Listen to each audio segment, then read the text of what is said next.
মই বৰ্তমান উপস্থিত আছোঁ বাক্সা জিলাৰ অন্তৰ্গত দক্ষিণ শিমলা গাঁৱত।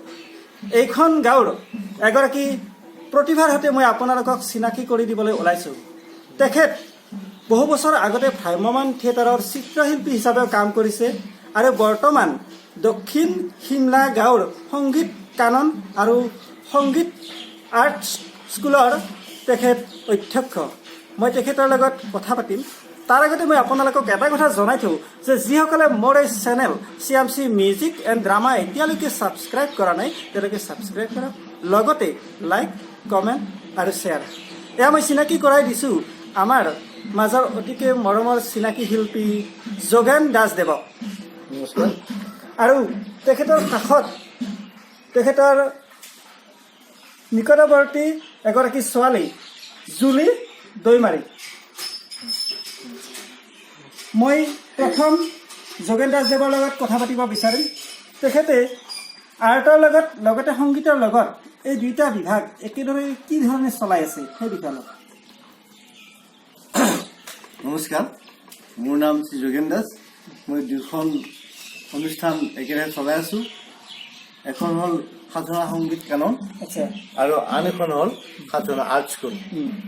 মই দুয়োটা এই অনুষ্ঠান একাধিক্ৰমে আজি বহু বছৰ ধৰি চলাই আছোঁ। মোৰ সাধনা আৰ্ট স্কুল ইতিমধ্যে 22 বছৰ অতিক্ৰম কৰিলে। আচ্ছা, তাৰপিছত সাধনা সংগীত কানন আচ্ছা। 2010ত মই আৰম্ভ কৰিছিলোঁ। আপুনি ইয়াতে ছবি অঁকাও শিকায় নিশ্চয় ষ্টুডেণ্টক আৰু সংগীতো শিকায়। ইয়াৰে ভিতৰত ছাত্ৰ ছাত্ৰীবিলাক কোনটো বিষয়ৰ প্ৰতি বেছি আগ্ৰহী? মানে দুইটা দিশ আপুনি সমানে গৈ আছে, কোনটো দিশৰ প্ৰতি বেছি আগ্ৰহী? এই দুয়োটা দিশৰ ওপৰত কথা ক'বলৈ গ'লে আচলতে সংগীততকৈ মোৰ জীৱনৰ অভিজ্ঞতা মতে আৰ্টত বেছি মানুহবিলাকে আকৰ্ষিত হয়। বৰ্তমান আৰ্ট স্কুলৰ মোৰ ষ্টুডেণ্টছ 200 গৰাকী, প্ৰায় প্ৰায় 200 গৰাকী, বহুত। আচ্ছা, আৰু সংগীত 60 জন। 60 জন। গতিকে এটা পাৰ্থক্য আছে। ইয়াৰ পৰা বুজা যায় যে সংগীতত কৰি আৰ্টৰ যিটো একাগ্ৰতা, মনোযোগ, আকৰ্ষণ এইটো বেছি। কিন্তু মানুহ শুনি ভাল পায় সংগীতটো। সংগীত শুনি পায়। আচ্ছা, মানে বডিৰ লগত ৰিলেশ্যন। সেইকাৰণে সংগীতটো মই একেদৰে চৰ্চা কৰি আছোঁ। লগতে মই বিভিন্ন অঞ্চলৰ ছাত্ৰ ছাত্ৰীক সংগীতত পাঠদান দি আছোঁ। মোৰ অনুষ্ঠানটো ভাৰতীয় শাস্ত্ৰীয় সংগীত ভাতখান্দিয়াৰ আণ্ডাৰত চলি আছে। গতিকে 2010ৰ পৰা মই সাধনা সংগীত কাননত এই ভাৰতীয় শাস্ত্ৰীয় সংগীত মানে ভাৰতীয় শাস্ত্ৰীয় সংগীত ভকেলৰ বাঁহীৰ তবলাৰ পথং নৃত্যৰ এটা ক্লাছ চলি আছে। ক্লাছটো কোনদিনা হয় আপোনাৰ? ক্লাছটো মোৰ শনিবাৰ ৰবিবাৰ হয়। শনি ৰবি হয়। আচ্ছা, মই আৰু এটা কথা জানিব খোজো যে আপুনি ভ্ৰাম্যমাণ থিয়েটাৰতো চিত্ৰশিল্পী হিচাপে কাম কৰিছিলে। হয়, কিমান বছৰ আগৰ কথা এইটো? ভ্ৰাম্যমাণ থিয়েটাৰত মই 1990 চনৰ পৰা কাম কৰিছিলোঁ। 1990 পোনপ্ৰথমতে মই কোহিনুৰ থিয়েটাৰত কাম কৰিছিলোঁ। আচ্ছা, তাতে কৰাৰ পিছত ৰতনদাৰ থিয়েটাৰত, তাৰপিছত এনেকৈ কেইবাবছৰো কাম কৰাৰ পিছত শিৱসাগৰৰ পুঁজিবালিত শ্ৰীমন্ত শংকৰদেৱ থিয়েটাৰত বিশ্ব শিক্ষা প্ৰযোজনাৰে মই তাতো কাম কৰিছিলোঁ। বিপুল সমাজত লাভ কৰিছিলোঁ শিল্পী হিচাপে। আৰু আমাৰ যিবিলাক সেই সময়ত বেনাৰত যিবিলাক ছবি, এই বেনাৰ ছবিবিলাক মানুহে চাই আকৰ্ষিত হৈছিল। আগতে বেনাৰখন চাই মানুহে চিন্তা কৰিছিল যে ভাল ছবি আঁকিছে, এনেধৰণৰ সমালোচনা এটা চলি আছিল যি ঠাইত বেনাৰখন থোৱা যায়। কিন্তু আজিকালি কোন কোন এক্টৰ কোন থিয়েটাৰ আছে এইটোহে লক্ষ্য কৰে। আগতে চাইছিল যে বৰ ভাল ছবি আঁকিছে, একজাক তপন দাস আঁকিছে, একজাক বাহাৰুল ইছলাম, একজাক জুৰি বাইদেউ, এনেধৰণৰ কিছুমান সমালোচনা হৈছিলে। আজিকালি কিন্তু কোন কোন আছে সেইটোহে চাই। আগতে চাইছিল যে কোনে কেনেকে আঁকি কি ধুনীয়া আঁকিছে, এনেধৰণৰ এটা উপলব্ধি কৰিছিল অন্তত মানুহৰ। আচ্ছা, ঠিক আছে বাৰু, মই আপোনাৰ কথা আৰু আগবাঢ়িম। তাৰ আগতে মই আপোনাৰ ভাল লগা এটি গীত দৰ্শকসকলক শুনাব বিচাৰিছোঁ, অকণমান গুণগুণাই দিয়ক। মোৰ এই গানটো মোৰ খুব প্ৰিয় গীত। আচ্ছা, এই গানটোৱে মোৰ জীৱনৰ কথাই ক'ব। জীৱন মানে সংগ্ৰামে হওক আমাৰ জীৱন, এইটো মই নিজে ৰচনা কৰা গীত। শ্ৰীমন্ত শংকৰদেৱ থিয়েটাৰত এই গীতটিৰে আখৰা হাবিৰ মই উদ্বোধন কৰিছিলোঁ। কিমান বছৰ? এইটো আজিৰ পৰা 12-15 বছৰ আগত গীতটো গাইছো মই। জীৱন মানে সংগ্ৰাম, সংগ্ৰামে আমাৰ জীবন, সংগ্ৰামে আমাৰ জীবন। ভেদাভেদ পাহৰি একতাৰ দলেৰে শান্তিৰ বাণী কঢ়িয়াই কঢ়িয়াই আনো। জীবন মানে সংগ্ৰাম, সংগ্ৰাম, সংগ্ৰামে আমাৰ জীবন, সংগ্ৰামে আমাৰ জীবন। ভেদাভেদ পাহৰি একতাৰ দলেৰে শান্তিৰ বাণী কঢ়িয়াই কঢ়িয়াই আনো। শান্তিৰ বাণী কঢ়িয়াই কঢ়িয়াই আনো। জীৱন মানে সংগ্ৰাম। ধন্যবাদ জনাইছোঁ আপোনাক। মই এইখিনিতে আন এগৰাকী শিল্পীৰ লগত মই আপোনালোকক চিনাকি কৰি দিব ওলাইছোঁ। তেওঁ হৈছে জুলি দৈমাৰী। মই এইবাৰ জুলি দৈমাৰীৰ লগত কথা পাতিম। জুলি, মই গম পাইছোঁ তুমি সংগীতৰ লগত ওতঃপ্ৰোতভাৱে জড়িত হৈ আছা। কেতিয়াৰ পৰা সংগীতৰ লগত জড়িত? 4-5 বছৰমান আগৰ পৰাই মই সংগীতৰ লগত জড়িত। মানে এই ক্ষেত্ৰত প্ৰশিক্ষণ লৈছা নেকি কিবা সংগীতৰ? সংগীতৰ প্ৰশিক্ষণ শিক্ষাৰ ডিগ্ৰী কমপ্লিট হৈছে নেকি? হৈছে। কিমান বছৰ হ'ল কমপ্লিট হ'ব? এই যোৱা বছৰ কমপ্লিট। যোৱা বছৰৰ পৰা। আৰু সংগীতৰ ক্ষেত্ৰত তোমাৰ কাৰণে প্ৰেৰণা কোনে কোনে দিছে আগবাঢ়ি যোৱাত? সংগীতৰ ক্ষেত্ৰত মানে প্ৰেৰণা কোনে দিছে তোমাক আগবাঢ়ি যোৱাত এই ক্ষেত্ৰত? মোৰ গুৰু যোগেন দাস। আচ্ছা আচ্ছা। আৰু প্ৰগ্ৰাম নিশ্চয় কৰি আছা? আছোঁ। পঢ়া পাতি কোন ক্লাছত? এইবাৰ ক্লাছ 9 পালোঁ। ক্লাছ 9 কোনখন স্কুলত? ডক্টৰ অনন্ত একাডেমী জালা। আচ্ছা, অ'কে, থেংক ইউ। তোমাৰ ভাল লগা এটা গান আমাৰ দৰ্শকক অকণমান গুণগুণাই দিয়া।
মই ধন্যবাদ জনাইছোঁ।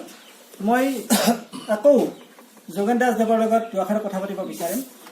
বৰ্তমান যিটো ছবি অঁকাৰ জনপ্ৰিয়তা আগতকৈ কিবা কমিছে নেকি? বৰ্তমান ছবি অঁকাৰ জনপ্ৰিয়তা বাঢ়িছেহে। বাঢ়িছে নেকি? কাৰণ আজিকালি স্কুলতো ছবি অঁকাৰ গুৰুত্বটো বাঢ়িছে। বা ছবি অঁকাৰ ক্ষেত্ৰত মেট্ৰিক হায়াৰ ছেকেণ্ডাৰীলৈকে ছবি অঁকাৰ যিটো ইলেক্টিভ ছাবজেক্ট হিচাপে গ্ৰহণ কৰিছোতো সেইকাৰণে ছবি অঁকাৰ যিটো গুৰুত্ব এইটো আগতকৈ বেছি বাঢ়িছে। আচ্ছা আচ্ছা, মই আৰু এটা কথা জানিব খোজো যে আজিকালি কম্পিউটাৰত ধৰক 1 মিনিটেই নালাগে এখন ডাঙৰ ছবি, ধুনীয়া ছবি এখন কম্পিউটাৰত প্ৰিণ্ট কৰি উলিয়াই দিয়ে, তাত ধৰক 100 বা 200 টকাতে ছবিখন হৈ যায়। তেনেস্থলত আপোনালোকৰ ইয়াত ছবি এখন আঁকিলে নিশ্চয় আপোনালোকৰ আকৌ ছবিখন আৰ্ট কৰোঁতেও প্ৰায় এসপ্তাহ 10 দিন লাগে। তাৰোপৰি খৰচটো বেছি হৈ যায়, ধৰক আপোনাৰ 500 বা কেতিয়াবা ডাঙৰ ছবি চাইজ লৈ 1000-2000 পৰি যায়। তেনেস্থলত ইমান বাজেটত আপোনালোকৰ ওচৰত ছবি আঁকিব মানুহ আহে নেকি? আহেনে? আহে আহে, আনকি কাৰ্বি আংলং ডিব্ৰুগড়ৰ পৰা মোৰ ইয়াতে ছবি অঁকাৰ কাৰণে অৰ্ডাৰ দি যায়। অৰ্থাৎ আমাৰ ছবিবিলাক হ'ল স্থায়ী। আচ্ছা, হাতেদি আঁকা ছবি স্থায়ী, কোনোদিন সেই নষ্ট নহয়। কিন্তু প্ৰিণ্টৰ পৰা কম্পিউটাৰ বাহিৰ কৰা ছবি ক্ষণস্থায়ী, খুব সোনকালে নষ্ট হৈ যায়। তাৰমানে আমি ডাইৰেক্টলি ক'ব পাৰো যে ছবিৰ জনপ্ৰিয়তা ক্ৰমান্বয়ে বাঢ়িছে। আমি বৰ্তমান ষ্টুডেণ্টছ, ছবিৰ students university, Tripura university, Santiniketan ইত্যাদিৰ পৰা পাছ কৰি আহি বৰ্তমান কিছুমান কলেজত লেকচাৰাৰ হৈ আছে। বিএড কলেজত বিএড লেকচাৰাৰ হৈ আছে। ভাল লাগিল আপোনাৰ পৰা মই এইখিনি কথাই গম পালোঁ। ছবিৰ জনপ্ৰিয়তা বৰ্তমানো আছে আৰু ভৱিষ্যতেও থাকিব আমি আশা কৰিছোঁ। মই শেষ পৰ্যায়লৈ আহিছোঁ। মই আপোনাৰ পৰা আৰু এটা কথা জানিব খুজিছোঁ যে ছবি অঁকাক লৈ বা সংগীতক লৈ আপোনাৰ ভৱিষ্যত আৰু কেনেকুৱা পৰিকল্পনা আছে? মোৰ পৰিকল্পনা হ'ল যে ছবি আৰু গানৰ মাজেদি মানুহে থেৰাপি পায়, মিউজিক থেৰাপি। গতিকে ৰোগ নিৰাময়ৰ ক্ষেত্ৰতো ছবি আৰু গানে বহুত সহায় সহযোগ কৰে। গতিকে আৰু ছবি অঁকা গানৰ জৰিয়তে মানুহৰ যিটো কেৰেক্টাৰ, মানুহৰ যি সহনশীলতা গুণ, এইটো বৃদ্ধি হয়। মানুহে তাৰমানে ধৈৰ্য যিটো শক্তি সেইটো বাঢ়ে। সেইকাৰণে ছবি অঁকা গানৰ মাজেদি সমাজ যিটো পৰিৱৰ্তন, সমাজটোৰ যিটো ধাৰা অলপ হ'লেও সহায় হওক বুলি মই এই ব্যৱস্থাটো কৰি ৰাখিছোঁ। মোৰ বহল। ঠিক আছে, মই আমাৰ যিবিলাক দৰ্শকে চাই আছে আপোনাৰ এই প্ৰগ্ৰেমটো বা নতুন জেনেৰেশ্যনে চাই আছে আৰু যিবিলাকে ছবি অঁকা বা সংগীতৰ প্ৰতি আগ্ৰহী তেওঁলোকক আপুনি কিবা ক'ব নেকি? সকলোকে মই আহ্বান কৰিছোঁ যাতে নিজৰ নিজৰ ল'ৰা ছোৱালীক ছবি অঁকাৰ গানত আগ্ৰহী কৰি তোলে আৰু ছবিৰ স্কুল গানৰ স্কুল যাতে তেওঁলোকে ধাৱবান হয়, স্ফূৰ্তিৰে আহে আৰু ভালকে ভাল গুণ বিশিষ্ট গুৰুৰ ওচৰত প্ৰশিক্ষণ লৈ নিজকে প্ৰতিষ্ঠা কৰাৰ লগতে সমাজক প্ৰতিষ্ঠা কৰক, ঘৰখনক প্ৰতিষ্ঠা কৰক আৰু নিজেও সমাজৰ এটা পৰিচিত শিল্পী হিচাপে গঢ়ি তোলক। এই আহ্বান মোৰ। ঠিক আছে, মই শেষৰ পিনে আহিছোঁ। আমাৰ দৰ্শকসকলে হয়তো আপোনাক কেতিয়াবা বিচাৰিব পাৰে, ছবি অঁকাৰ ক্ষেত্ৰতেই হওক বা সংগীতৰ ক্ষেত্ৰতেই হওক। গতিকে বিচাৰিব লাগিলে হয়তো কোনোবাই বহুত দূৰৰ পৰা ফোনকৈ লগ নাপাবও পাৰে। গতিকে ফোন যোগে যোগাযোগ কৰিব নিশ্চয় পাব। গতিকে আমাৰ দৰ্শকক আপোনাৰ ফোন নাম্বাৰটো কৈ দিয়ক। ফোন নাম্বাৰটো হ'ল মোৰ 6000-244-3 মই পুনৰবাৰ কৈছোঁ 6000-244-3 অ'কে, ধন্যবাদ জনাইছোঁ মই আপোনাক। মই অনুষ্ঠান সামৰিম তাৰ আগতে মই আপোনালোকক এটা কথা জনাই থওঁ যে যিসকলে মোৰ এই channel CMC music and drama এতিয়ালৈকে ছাবস্ক্ৰাইব কৰা নাই তেওঁলোকে ছাবস্ক্ৰাইব কৰক, লগতে লাইক, কমেণ্ট আৰু শ্বেয়াৰ। কাৰণ আপোনালোকে শ্বেয়াৰ কৰিলে এই প্ৰতিভাবোৰ সমগ্ৰ অসমৰ ৰাইজে দেখিবলৈ পাব। মই শেষত আপোনালোকক আৰু এটা কথা জনাই থওঁ যে মোৰ এই চেনেল CMC মিউজিক এণ্ড ড্ৰামাৰ এটাই উদ্দেশ্য যে অসমৰ গাঁৱে ভূঞে চহৰে যিবোৰ প্ৰতিভা আছে সেইবোৰক মই মোৰ চেনেলৰ যোগেৰে মই ৰাইজৰ মাজলৈ উলিয়াই আনিম। এই উদ্দেশ্যলৈ মই মোৰ চেনেলৰ জন্ম দিছোঁ। আশা ৰাখিছোঁ আপোনালোকে মোক আশীৰ্বাদ দিব, মৰম দিব। আৰু এটা কথা জানিব খোজোঁ যে আপুনি ইমানবোৰ ধুনীয়া কাম কৰি আছে, সংগীতৰে হওক বা আৰ্টৰে হওক বা ভ্ৰাম্যমাণ থিয়েটাৰৰ কাম কৰিছে। যে ইমানবোৰ কৰাৰ পিছতো আপোনাক এতিয়ালৈকে প্ৰচাৰৰ ক্ষেত্ৰত কোনোবা নিউজ চেনেলেই হওক অথবা সাংবাদিক হওক আহিছে নেকি? নাই, বৰ্তমানলৈকে আপোনাৰ বাহিৰে আজিলৈকে কোনো সাংবাদিক অহা নাই। আপুনি মাতিছিল নেকি সাংবাদিক? মই পিছে ইমান মই নিজে প্ৰচাৰ কৰাটো মই পক্ষপাতি নহয়। আচ্ছা, ঠিক আছে বাৰু। মই আৰু এটা কথা আপোনাক সুধিব খোজোঁ যে মোৰ চেনেলটো আপুনি কেনেকুৱা পালে, এই বিষয়ে অলপ? খুব ভাল লাগিছে। মই কাৰণে আজি অলপ মই নিশ্চয় আনন্দিত হৈছোঁ আৰু মই আশা কৰিছোঁ পিছলৈকেও যেন আৰু এনেকৈ আমাৰ আহে। মই এটি গানেৰে মই আজিৰ এই অনুষ্ঠানটো সামৰিম। এতিয়া আপোনালোকৰ ভাল লগা এটি গীত আমাৰ দৰ্শকসকলক গাই দিয়ক। ঠিক আছে, মই আৰু জুৰি গাম, মোৰ ৰচিত গান।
এনেকুৱা নতুন প্ৰতিভা লৈ আপোনালোকৰ মাজত খুব সোনকালে আহি আছোঁ তাৰ বাবে আপোনালোকে চাই থাকক CMC music and drama channel